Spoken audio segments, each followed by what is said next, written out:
So I'm just going to start off. I'm just going to share this story right at the beginning in English, but for our English-speaking friends, our honored Argentinian, whose Afrikaans is not great, and our Portuguese guest here, whose Afrikaans is his third language.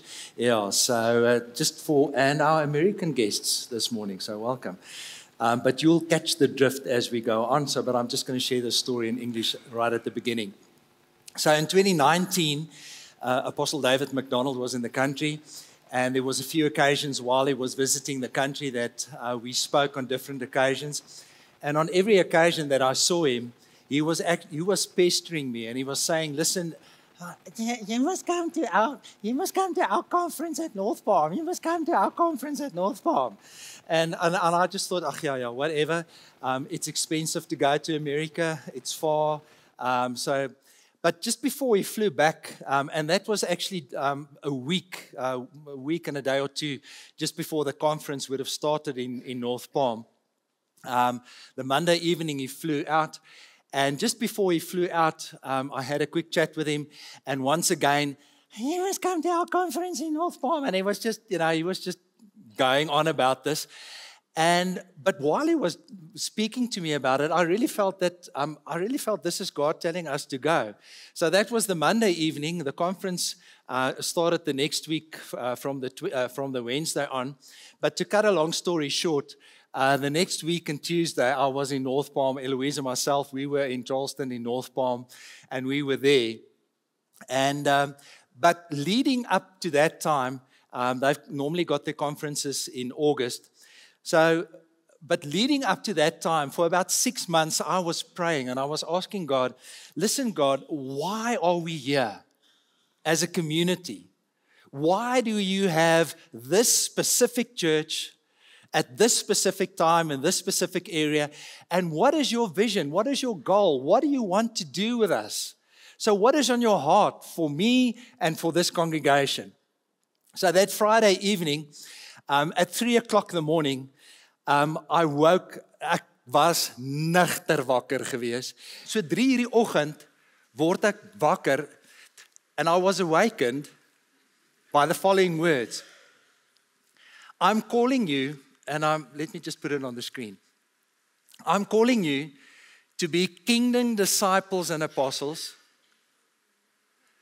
to change culture by bringing heaven to earth." So that's 3:00 in the morning. And we as Afrikaans-speaking people, we always joke. Whenever God speaks to you in English, you know it's God speaking to you. Okay? So ek word 3:00 die oggend word ek wakker. Nigter, helder wakker word ek wakker met hierdie woorde. "I'm calling you to be kingdom apostles and disciples, to change culture by bringing heaven to earth." The problem was that I understand each one of those words individually, but what on earth does that mean? And I'm sure when you read this, you don't get excited. And ek was 100% seker dat die Here met my gepraat het. Jy weet, ons het al baie keer drome deur die nag gehad, maar dan onthou jy dit nie, maar dis jare terug en ek kan dit nog duidelik onthou. So the next thing that happened was we had the small matter of COVID. So when you've got COVID, you don't start with a new vision in the congregation. There's a lot of negativity surrounding some of the words or some of the concepts. And last year, more or less April, I felt God said, "I think it's time that you can start speaking about this." So today, kom ons vat net gou die Afrikaans. Ek roep julle om koninkryksdisippels en apostels te wees, om die kultuur te verander deur hemel aarde toe te bring. Nou, meeste van ons is nie opgewonde as ons hierdie woorde hoor nie. Ons verstaan nie lekker wat party van die woorde beteken nie. En dan aan die ander kant is party van ons vreeslik negatief oor party van hierdie woorde. Ons het negatiewe voorbeelde gesien en ons is nie opgewonde daaroor nie. So vandag wil ek 'n bietjie met julle gesels oor die volgende hoofstuk. Ek was op die 20ste Maart, was ek 31 jaar in die gemeente. So dit is nou al so 'n klein versie wat hy in die gemeente is. Maar ek wil met julle, ek wil nie terugkyk vandag. Vandag wil ek saam met julle vorentoe kyk. Want dit wat die Here gesê het hy nie net vir my gesê nie. Maar hy het byvoorbeeld vir Debbie en vir Roy gesê, Debbie en Roy, I'm calling you to be kingdom apostles. I'm calling you to change culture. I'm calling you to bring heaven to earth. Neil, Shanti, I'm calling you to be kingdom apostles and disciples. I'm calling you to change culture. I'm calling you to by bringing heaven to earth. That's what I'm calling you to do.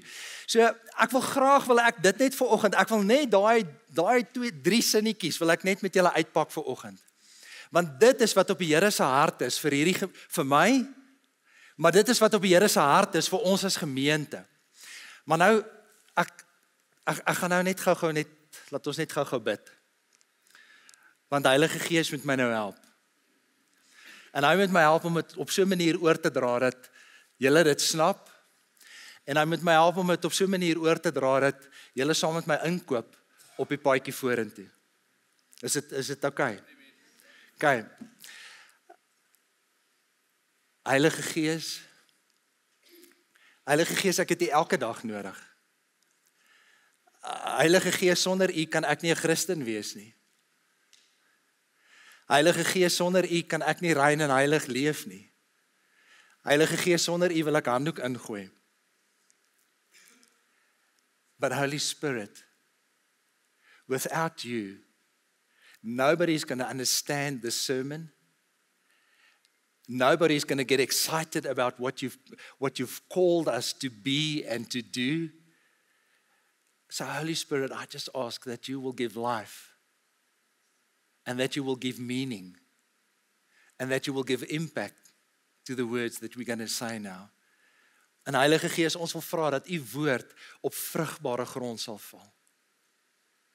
So Heilige Gees, kom maak die wil van die Vader en die wil van Jesus, kom maak dit vir ons sigbaar en hoorbaar en verstaanbaar en onthoubaar. Ons bid dit, ons vra dit in Jesus naam. En almal sê, Amen, amen. Alright. Okay, so, as die Here vir ons sê, I'm calling you to be kingdom disciples and apostles to change culture by bringing heaven to earth, wat op dese aarde beteken dit? So kom ons kyk net eers na daai eerste sinnetjie, koninkryks, disciples en apostles. So kom ons praat net oor elkeen van daai woordjies. Nou ons word groot in 'n demokrasie. En omdat ons groot word met 'n demokrasie, verstaan ons glad nie koninkryk nie. So wanneer die Here met ons praat oor koninkryk, word ek en jy as westerlinge, ons word nie opgewonde daaroor nie, ons verstaan dit nie, ons besef nie die impak en die betekenis daarvan nie. So ek wil elkeen daarvan wil ek net gou so bietjie wil ek net uitpak. The first thing about the kingdom is that you are born into a new kingdom. The moment that you say yes to Jesus, the moment that you make the decision that you say, Lord, I'm a sinner, Lord, please forgive me, Lord, I invite you into my life, you are immediately transferred to a new kingdom. You are born into a new kingdom. As ek dalk 'n aardse beeld kan gebruik, veronderstel ek die hele lot van ons besluit ons immigreer Japan toe. Nou as ons Japan toe immigreer, hulle praat 'n ander taal daar. Hulle braai nie hulle vleis nie, hulle eet hulle vis rou, nê? En hulle het ander gebruike, ander kulture, ander vlag, dra kimonos, dra ander klere. En min mense besef die dag toe jy jou hart en jou lewe vir Jesus Christus gegee het, you have been transformed. You have been transferred from the kingdom of darkness to the kingdom of light. Van die dood na die lewe. Jy het deel geword van 'n nuwe koninkryk. So die Here sê, I'm calling you to be kingdom-minded. So die eerste ding wat jy moet weet is, listen, in the Old Testament, how did you become part of God's family? In die Ou Testament. It's not a trick question. Hoe het jy deel geword van God se familie in die Ou Testament? Nee, Jesus nie. Ek weet Jesus is altyd die regte antwoord in die kerk. In die Ou Testament, voor Jesus, skerp Jason. Hoe het jy deel geword van God se volk? You were born into it. Jy is of 'n Israeliet, of jy's 'n Filistyn, Jebusiete, Feresiete, Alaiite, Amorite. You were born into being part of his family. And the moment that you make a decision to follow Jesus, you are born into his family. En dan as jy deur die woord blaai, en dis 'n gebed wat ek mense bitter selde ooit hoor bid. En ons bid dit nie, want ons verstaan nie die impak daarvan nie. Jesus leer ons om te bid, ons Vader wat in die hemel is, laat u naam geheilig word, laat u koning, lees daai versie hardop saam met my, so moet julle bid, ons Vader wat in die hemel is, laat u naam geheilig word, laat u koninkryk kom. Jesus leer vir ons om te bid dat sy koninkryk moet kom. Dis toe die ouens nie weet hoe om te bid nie, toe sê hy, hoorie, dis hoe julle begin. Dis waarvoor julle bid. We run into God with our shopping lists and help this and do this and organize this but we are supposed to start at another point. Let your kingdom come. En dan as jy so deur die woord blaai, dan sê Lukas 12:32, and the word says, fear not, little flock, it's the Father's good pleasure to give you the kingdom. Now let's just be honest, whenever you read that verse, or whenever I preach that verse, you are not excited. So if I look at Tia, and ek sê vir Tia, fear not, little Tia, it's the Father's good pleasure to give you the kingdom. Dan sê ek so, well, great, en? Because we don't understand what it means. We think when we serve Jesus, then he gives forgiveness, and then he gives you wisdom, and then you get sick and he gives you healing, and then he gives you a gift, and we think it's individually given. The moment that you start following Jesus, you've become part of his kingdom and he gives you everything. Jy het alles klaar gekry. I'm calling you to be kingdom-minded. So, dalk net nog enetjie, daar's baie versies oor die koninkryk. Nee, beywer julle allereers vir die koninkryk van God en vir die wil van God. Wat het Jesus gepreek? As Jesus gepreek het hy elke keer gesê, hoorie, julle moet bly wees, want die koninkryk van God het naby gekom. It's the kingdom. That was Jesus' message. And we have been born into this wonderful kingdom with a new identity, with new possibilities, with authority to rule and to reign namens hom. Ekskuus, nou gooi ons die Afrikaans en die Engels mooi die mekaar. So what is the kingdom? En Andrew Murray het vir my 'n ongelooflike goeie definisie. Hy sê, the kingdom of God is that spiritual state in which the life of God and heaven is made accessible to men and they enter into its enjoyment here on earth. So what is the kingdom?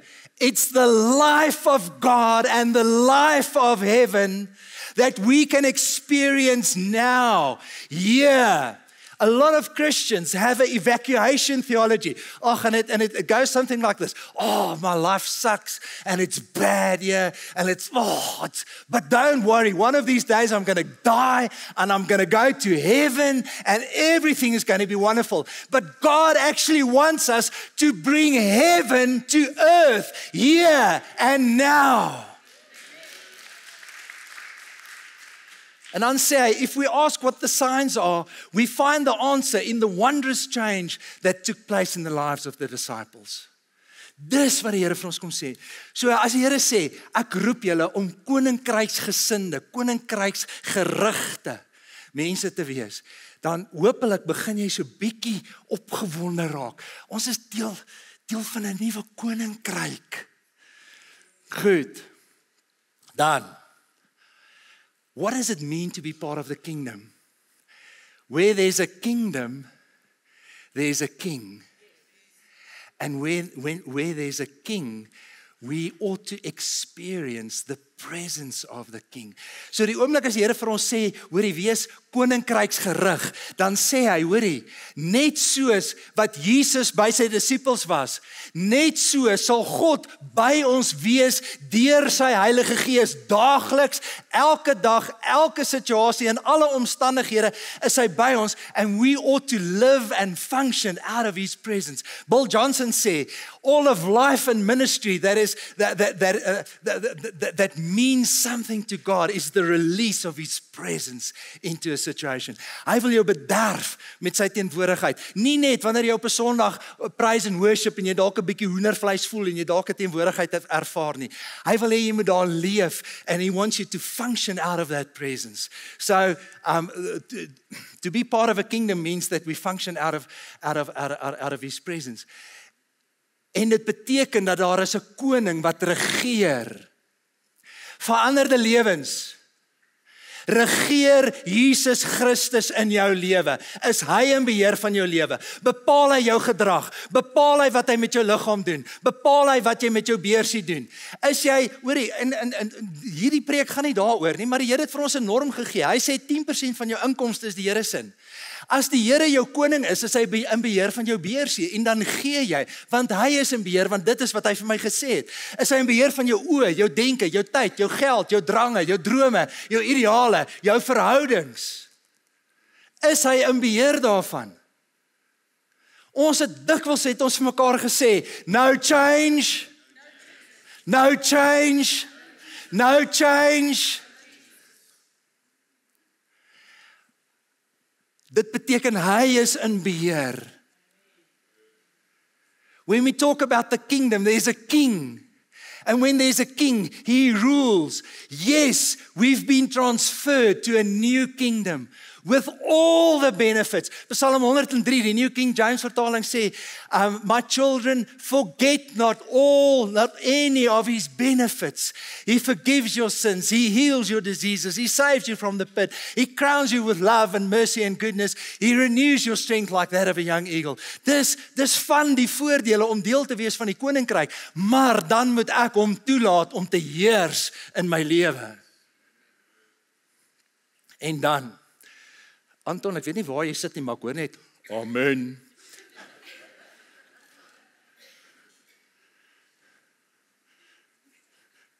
Was daarom een wat luister, dankie Anton. En om deel te wees van 'n koninkryk, beteken daar is krag. Die koninkryk van God is immers nie 'n saak van praatjies nie, maar van krag. The kingdom of God does not consist in words, but in power. So Debbie and Roy, if God is calling you to be kingdom apostles and disciples, you ought to demonstrate his power wherever you are going and wherever you are living. It's not just words, it's not just the kingdom of words, it's power. And how do we receive the kingdom? Die Engels sê dit mooi.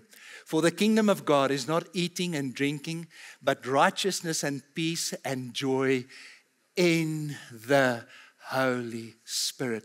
Wanneer het God se koninkryk gekom? Wanneer het dit gerealiseer? Die oomblik toe ons gedoop is met die Heilige Gees. Hoe weet ons dit? Hierdie vers sê dit. For the kingdom of God is not a matter of eating and drinking, but righteousness, peace and joy in the Holy Spirit. En daarom is dit belangrik, as ons aan die einde van die dienste vir jou geleentheid gee, om gedoop te word of gevul te word met die Heilige Gees, moenie dom wees nie. Gebruik die geleentheid. So when we talk about the kingdom, it's the rule, the presence, the power, the personality and the life of Jesus that you are born into. Hoopelik, lyk net 'n bietjie meer opgewonde. Dan as ons praat oor disipel. You will never ever be a prophet, evangelist, pastor, teacher, or an apostle if you are not first a disciple. And you never graduate from a life of discipleship. Never. And it's not a title, it's a function. So, Rita, jy en jou man Die Here gaan vir julle roep om een van hierdie 5 te wees. Of 'n leraar, of 'n profeet, of 'n herder, of 'n evangelis, of 'n apostel. Een van daai goeters gaan die Here jou voorroep. Ons is half geneig om te dink, hoor jy, as die Here my roep dan, maar voor jy daarby uitkom, vir die res van jou lewe, is jy 'n disipel. And when we talk about discipleship, gaan dan na al die nasies toe en maak die mense my disciples. En doop hulle in die naam van die Vader, die Seun, die Heilige Gees en leer hulle om alles te onderhou wat ek julle beveel het. En onthou, ek is by julle tot al die dae van die. Het julle gesien wat hier staan? Gaan dan en maak al die Afrikaanse mense disciples. Is dit wat daar staan? Did you see what is written there? Let me, is the English there? No. The English is translated, go to all the nations and make the people my disciples. Did you notice what stood there? Go to all the English speaking, or go to all the white people. Go to all the white people and make them disciples. Is that what this verse is saying? How many nations? And we always think this is a verse that is given, waar's Ellen? Daar sê, this is a verse that's given to Ellen. They're always busy with outreaches. So this is your verse. It's an outreach verse. No. It's not an outreach verse. Dis 'n kerkvers. Wat beteken all nations. Jy weet, ek het so 'n bietjie die Grieks gaan opsoek en ek het bietjie gaan kyk wat beteken all. En ek het in die Septuagint gaan kyk en ek het in die teologiese woordeboek gaan kyk. Ek het in die Afrikaanse Engelse woordeboeke het ek gaan kyk. En weet julle wat kom ek agter? Beteken all. All. Dis diep, nee. Dis diep. Baie.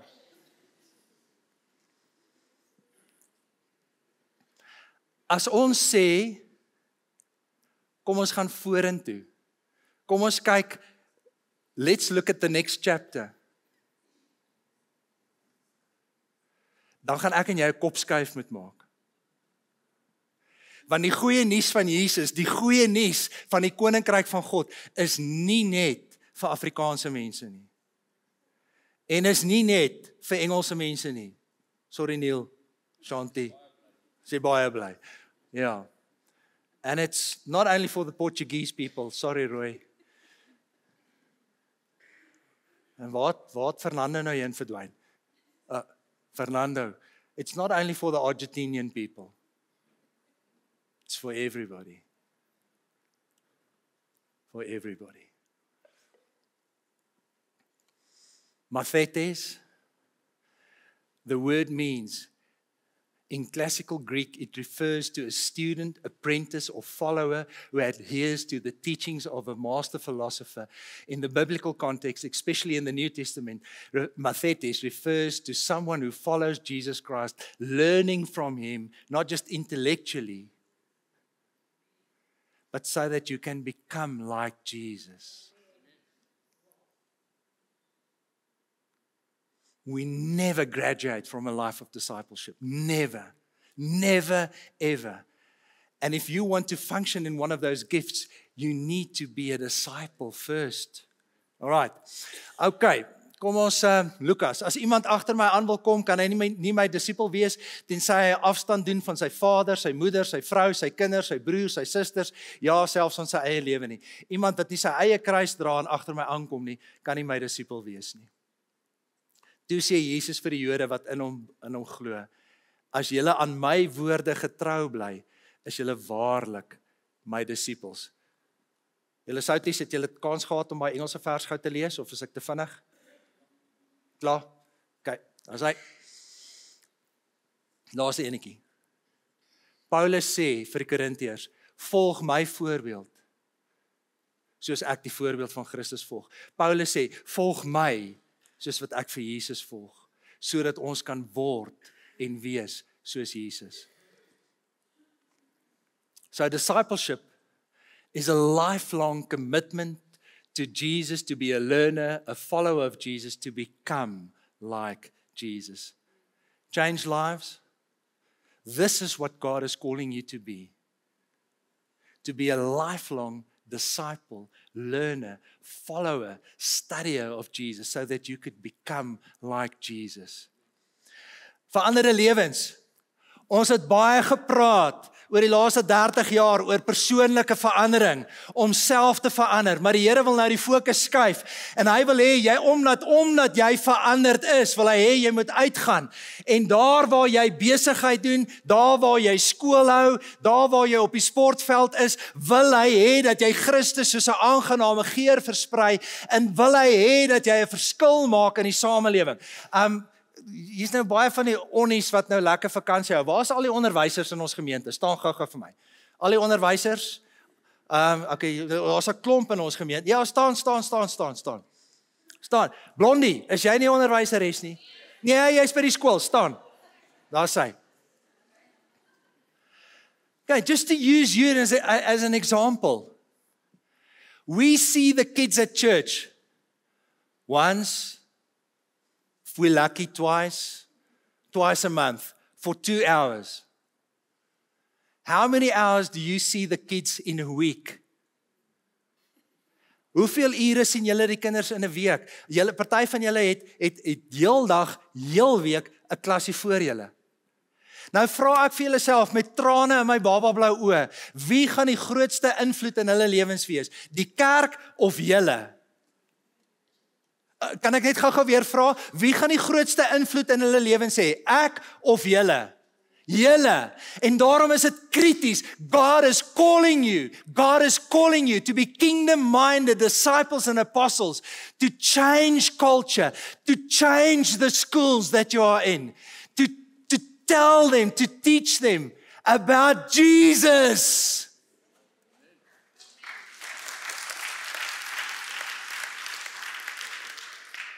En julle moet die skole en die kinders verander wat voor julle sit. Wat se kans het die kerk as ons hulle 1 of 2, luister, alle mamas en papas, dit help nie julle bring julle kinders eenmal 'n maand kerk toe nie, hoor. Net so by the way. Dankie Anton, amen. Jesus Anton, jy moet in elke diens kom sit, dit is jy help.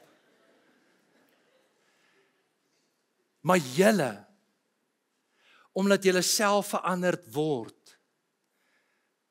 En dit is waar van besigheidsmense, dit is waar van politici, het ons goddelike politici, dankie julle kan sit, het ons goddelike politici in hierdie land nodig. Here help ons. Dankie. Irma het ook nou wakker geword, sy is ook nou by. Bietjie laat, maar agter ons kom ook in die kraal. Jy weet so. This is not something to say, ek's profeet Klopper, wie's jy? Dis glad nie waaroor dit gaan nie. Hoorie, wie van julle het die geleentheid om op die beheerraad by 'n skool te wees? Steek gou julle hande op. Okay, net nie almal gelyk nie. Okay, hoorie, laat ek nou gou vir julle preek. As julle nie gaan betrokke raak by julle skole nie, gaan hulle vir hulle allerhande snert in hulle kurrikulum in hulle koppe inpak. So julle as kinders van die Here het 'n verantwoordelikheid om betrokke te raak by jou beheerraad en daar jou stem dik te maak en te sê, hierdie snert gaan my kinders nie leer of lees nie. Iemand in die gemeente stuur vir my nou die dag 'n foto van een van die boeke en van die goeders wat in die boeke staan wat hulle nou vir hulle kinders voorskryf. Hy het gaan praat met die skool. Is dit populêr? Nee. Maak jy jouself gewild? Nee. Is dit die regte ding om te doen? Ja.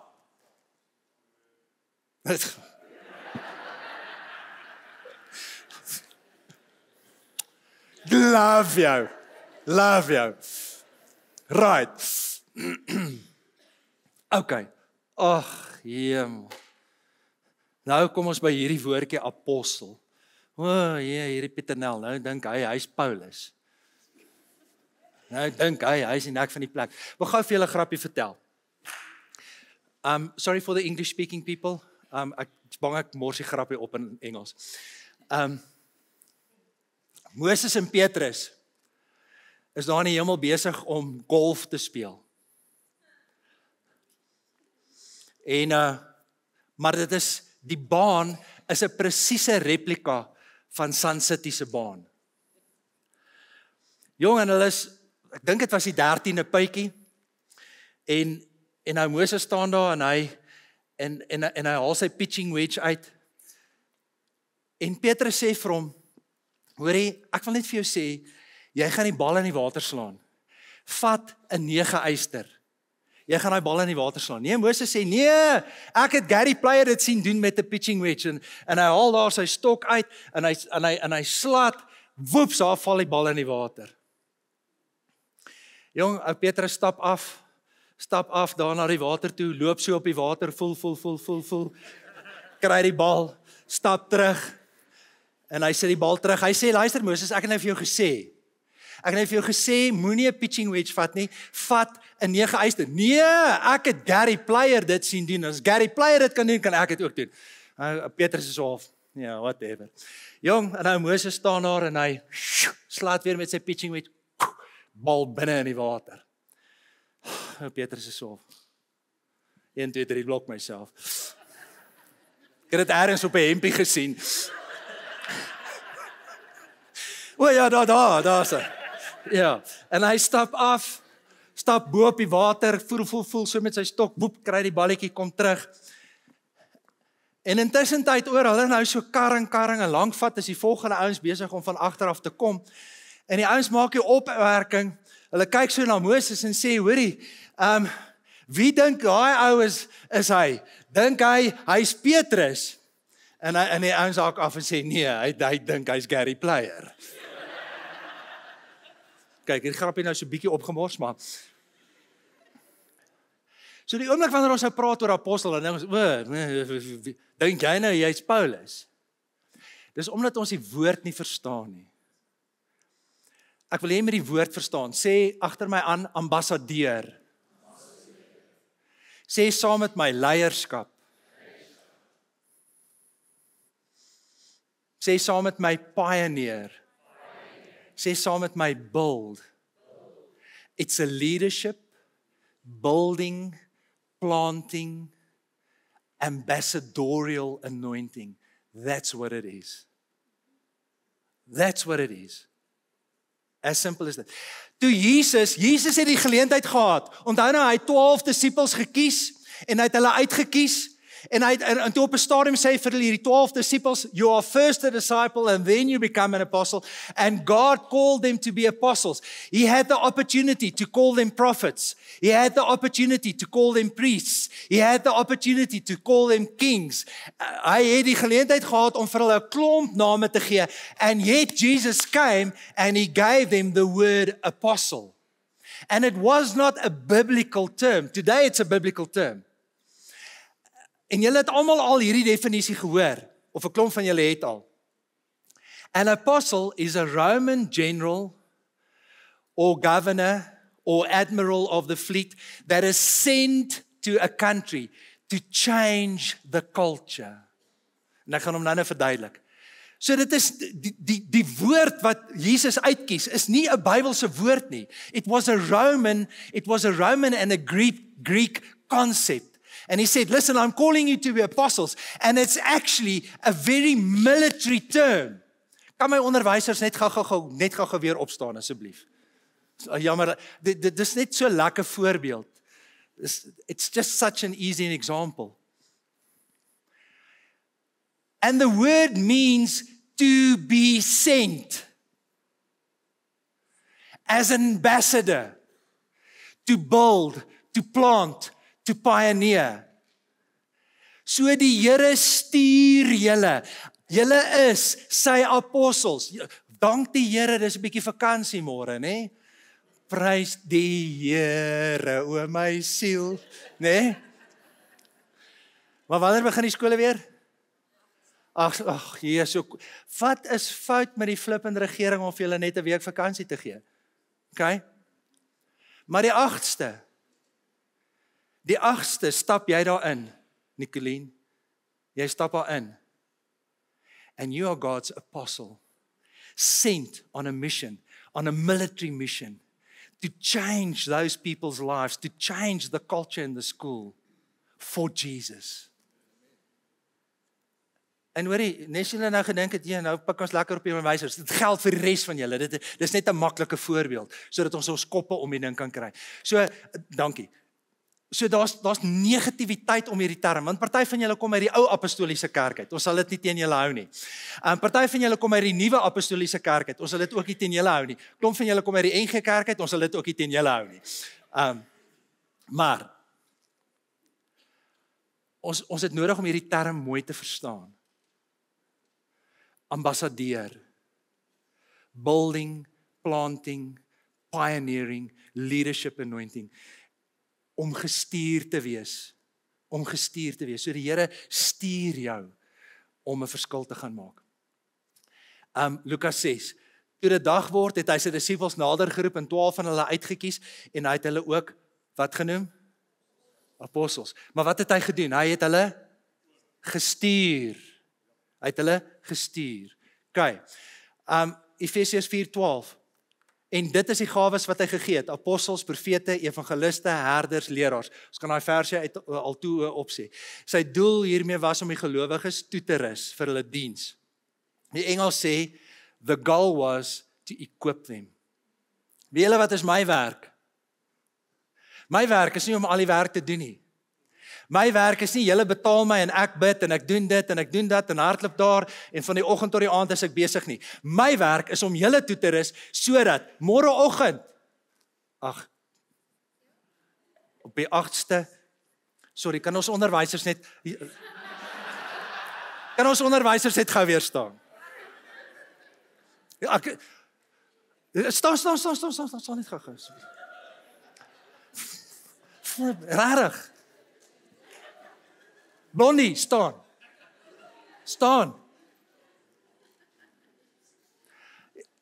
Gratis gym by die kerk. My werk is om julle toe te rus, sodat wanneer julle voor daai kindertjie staan, dat julle Jesus soos 'n aangename geur vir hulle versprei en vir hulle leer van Jesus en om 'n verskil en 'n impak daar in daai skool te maak. Ek wil vandag sê, julle is nou 'n maklike voorbeeld om te gebruik. Ek wil sê, ek stuur julle as apostels. Maak dit sin? Hoorie, so kan ons die negativiteit rondom hierdie term bietjie laat gaan. Okay, dankie, julle kan maar sit. Staan gou weer vir my. Nee, ek maak sommer net 'n grappie. Nicoline raak nou bietjie kwaai met my. Alraai.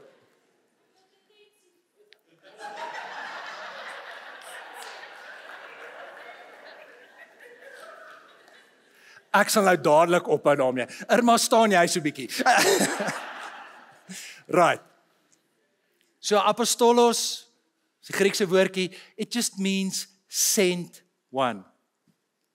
Hoorie, in die kerk, ons is baie gemaklik om te sê, hoorie, en dan vir almal van julle wat vir my pastoor, julle is dierbaar. Julle pastoor my almal van die oggend tot die aand. Net so, by the way, as jy 'n titel wil gebruik jy reg teen. Ek se dominee. Okay.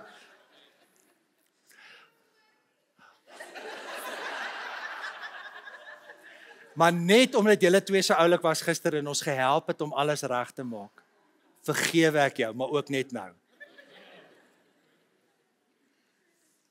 Hoorie, in die kerk, ons het geen probleem om te sê iemand is 'n pastoor nie. Ons het geen probleem om te sê iemand is 'n teacher of 'n leraar nie.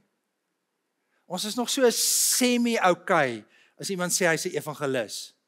Nee, moet net nie vir my kom staan en sê jy's 'n profeet nie. Wie dink jy is jy? Maar kan ek vir julle vra waar in die Bybel staan dit dat profete en apostels as ampte en as roeping en as funksie in die Bybel opgehou het? Waar staan dit? Kan julle vir my daai vers gee waar Jesus sê dit hou op? In fact, he gave some apostles, prophets, evangelists, pastors, and teachers. This is Jesus ascending to heaven, giving gifts to his people, and he gave these gifts to the church so that they may equip the people for the work of the ministry. Okay. Ag, ek moet nou klaarmaak. Ek love hierdie definisie wat jy aangee. An apostle is a Christ-like ambassador with extraordinary authority, called and sent out by Jesus Christ with a specific assignment to equip the church to bring heaven's culture to earth and fulfill the mandate to disciple the nations. Ag, is dit nie 'n beautiful definisie nie? Hoor, as jy hierdie definisie lees, jy is veronderstel om 'n goddelike, jy moet soos Jesus lyk. Chris, môre as jy en Annetjie, as julle besigheid daar doen, as jy daar instap, ek is nie daar nie, die gemeente is nie daar nie, maar Chris, jy's daar, en jy is 'n ambassadeur van Jesus Christus, en die manier hoe jy besigheid doen, en die manier hoe jy met mense werk, en die manier hoe jy met jou vrou werk, en die manier hoe jy met jou liggaam omgaan, en die manier hoe jy met jou tyd omgaan, en die manier hoe jy met jou geld omgaan, en die manier hoe jy met jou drange omgaan, jou drome en jou ideale omgaan, môreoggend is jy daar 'n ambassadeur vir Jesus. The question is, are you Christ-like? And you are called and sent by Jesus to what? To equip the church to bring heaven to earth. All right, ek moet nou gou maak. All right, last one, 2 Corinthians. Therefore, we are ambassadors for Christ, as though God were making an appeal through us. Sure. Michelle, tomorrow morning when you're at work, okay, most of your work is online. So when you go into office, you are supposed to be a Christ-like ambassador at home and at work. An apostle is a Christ-like ambassador, a builder, planter, leader with a pioneering anointing and calling. Maak dit sin? Right. En dan gaan ek nou vinnig oor die laaste tweeetjies praat, want die tyd haal ons in. En dan wil ek nou net vir julle waarsku. Dis waartoe die Here my roep, maar dis waartoe die Here julle ook roep. So, ek is jammer, maar julle gaan hierdie baie uit my mond uit hoor. Jy gaan hy alweer. King apostles to change culture by bringing heaven to earth. Julle gaan dit baie hoor. Maar dis waartoe die Here ons roep. Okay? So hoe vinniger julle ontsnap, en hoe vinniger julle inkoop, hoe vinniger kan ek oor ander goeders begin preek.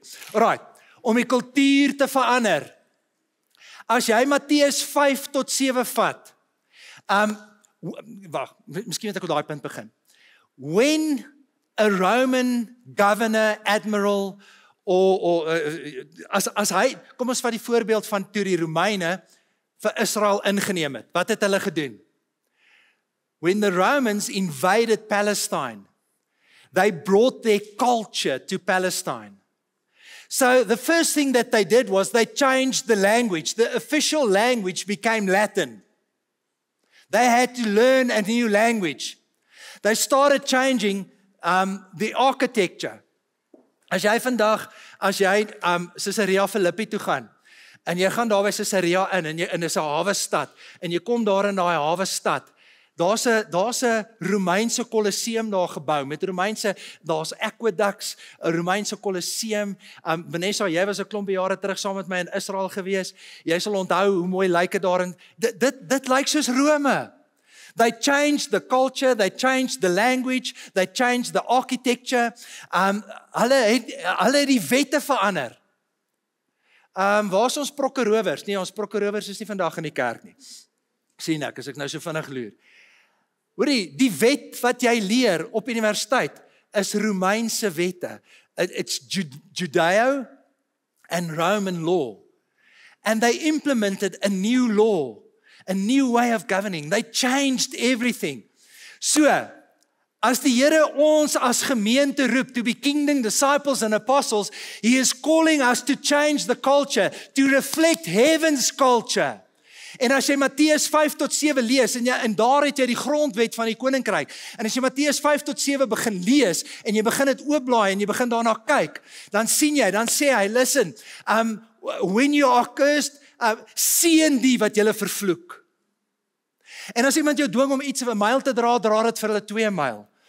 En hy sê, hoorie, wees lief vir die wat vir jou lief is. Nee, hy sê, wees lief vir jou vyande.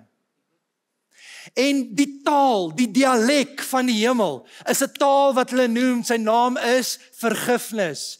Ek en jy as Christen, ons praat 'n taal, en daai taal se naam is vergifnis. En ons seën die wat ons vervloek, en ons bid vir die wat ons vervolg. That is, so if you want to know how heaven's culture look, vat Matteus 5 tot 7, lees daai hoofstukke. Dis 'n bloudruk vir how heaven's culture looks.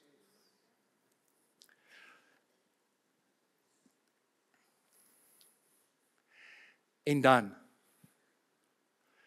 hoe bring ek hemel aarde toe? Werner, kom staan gou vir my voor. Ek het vir Wesley gesien, ek weet nie waar, ek het hom ergens gesien, of het in, Wes, kom staan gou hier voor. Ek het met iemand gepraat, voor die tyd toe ek gegroet het, toe sê iemand, nee, my oor of my tand, of wie was het gesê, nou mis hy nou uit, jy sien. Alright, ek kan sommer net vir my kyk, jy hoef nie vir die gemeente te kyk. Alright. By bringing heaven to earth. En hoe gebeur dit? Susan, waar is Susan? Kom, staan jy ook sommer nie gou voor. Okay.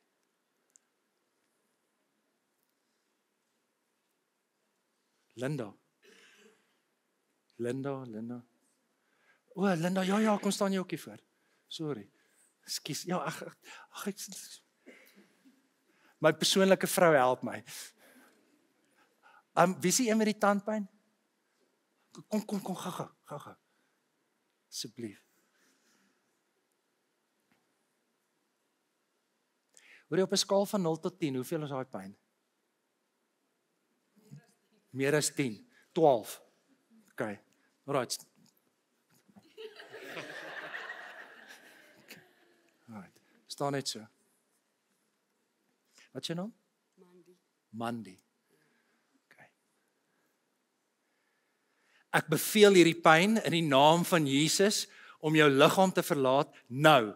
As daar 'n abses is of infeksie is, ek beveel dit om op te klaar. Ek beveel hierdie pyn in die naam van Jesus. Verlaat haar liggaam nou. Ek bind hierdie gees van krankheid. Ek bind elke aanval van die bose. Ek bind elke degenerasie en in die naam van Jesus spreek ek lewe, genesing, gesondheid oor jou uit. Staan net so 'n bietjie daar. As die pyn 12 was, wil ek nou hoor hoeveel was dit. In die naam van Jesus, body be healed. Ek spreek lewe, genesing, gesondheid oor hierdie liggaam uit. Ons bind elke stukkie kanker. Ons beveel hierdie kanker om haar liggaam te verlaat in die naam van Jesus. Ek spreek lewe, genesing, gesondheid oor hierdie liggaam uit. Ons bind hierdie maagkanker. Ons beveel dat daar geen spore van hierdie kanker sal oorbly in jou liggaam nie. Ons beveel dit om jou liggaam te verlaat in die naam van ons Here Jesus Christus. Ek kom en ek bestraf hierdie velkanker. Ek bind dit, ek breek dit, ek vernietig dit. Velkanker, jou tyd is op. Ek beveel jou in die naam van Jesus om sy liggaam te verlaat en ek spreek lewe, genesing, gesondheid oor sy liggaam uit. Father, I bring Wesley to you and I pronounce health and healing over his body. And I pray, Father, that this operation would be a success. I pray, Father, that there will be no infection, inflammation, bleeding, or any stiffness, or any. Ek verklaar daar gaan geen effekte oorbly nie. I declare that you will have a normal, active life as you have had in the past. So in the name of Jesus, I pronounce health and healing over your body, and I declare, body be healed in Jesus' name. Dis 'n bevel in die naam van ons Here Jesus Christus. Kan julle kan gaan sit, dankie. Alright, hoe is daai pyn? Nee. Okay, as hy 12 was, hoeveel is hy nou? Sy nog 12. Nee, dit werk nie so nie. Vader, baie dankie. Baie dankie dat U ons hoor as ons in die naam van Jesus na U toe kom. Vader, baie dankie dat ons kan verklaar. Ons verklaar Psalm 103 wat sê: U vergewe ons sondes. U genees ons siektes. U red ons van die graf, U kroon ons met die goeie, U skenk ons die jeugdige krag van die arend. Father, that is one of the benefits of being part of your kingdom. It's to function and have health and healing. Body be healed in Jesus' name. I command this pain to leave your body in the name of Jesus. Okay, ek gaan jou nou nie op die spot sit nie. Ek gaan jou nou vra hoe voel dit. Okay, daar sê. So we have a responsibility to bring heaven to earth. The kingdom of God is not just a matter of eating and drinking, but of righteousness, joy and peace in the Holy Spirit. John G. Lake het gesê, Christianity is supernatural, every bit of it. Ons praat van 'n maagdelike geboorte, supernatural. Ons praat van opstanding uit die dood uit, supernatural. Ons praat van om gered te word, om oorgeplaas te word van die ryk van die duisternis na die ryk van die lig, supernatural. Ons praat van genesings, ons praat van bevrydings, ons praat van wonderwerke. Dit is waartoe die Here ons roep. So, laat U koninkryk kom en laat U wil op die aarde geskied, net soos in die hemel. Kyk, ek maak klaar. Kom ons vat gou saam. Ek gaan hierdie stukkie skep. Kom ons vat net gou saam. Dit is vir my baie belangrik dat jy ergens by growth track uitkom. Want by growth track, we're going to do a 5-fold test. Sodat jy kan agterkom, nee, dit lyk asof die Here my dalk roep vir 'n profeet, of dit lyk asof die Here my dalk roep vir 'n teacher. En as ons dit geïdentifiseer het, dan kan ons nou begin in die gemeente om te begin kyk na die volgende stappie, om jou op te lei rondom jou 5-voudige aspek. Maak dit sin for going forward, next chapter. Okay. Goed, kom ons vat gou saam. Lees dit gou saam met my. Ek roep julle om koninkryksdisippels en apostels te wees, om die kultuur te verander deur hemel aarde toe te bring. Right. Koninkryksdisippels en apostels, kingdoms, disciples and apostles, which means the kingdom's rule and presence and power and personality and life of Jesus. Discipleship, a lifelong commitment to Jesus, to be a learner and follower of Jesus, to become like Jesus. And apostles are called and sent by God to be Christ-like ambassadors, builders, planters, pioneers, leaders. And that's your anointing and your calling. All right, en dan het ons vir mekaar gesê, to change culture by bringing heaven to earth. Right.